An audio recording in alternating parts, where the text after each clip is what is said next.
আমাদের রুমের সাইড থেকে জল এতখানি জল হয়ে গেছে দেখুন। আমাদের রুমে জল ঢুকে যাচ্ছে। রুমের অবস্থা দেখুন, রুমে সব কিরকম করে বসে আছে দেখুন, রুমে কিরকম করে বসে আছে সব।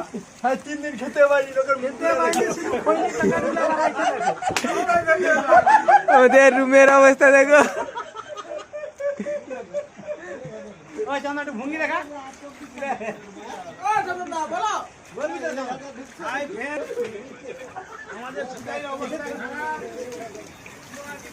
উড়িষ্যাতে প্রবল জোরে বর্ষা হচ্ছে আর আমাদের রুমের অবস্থা দেখুন, রুমে পুরো জল জমে গেছে।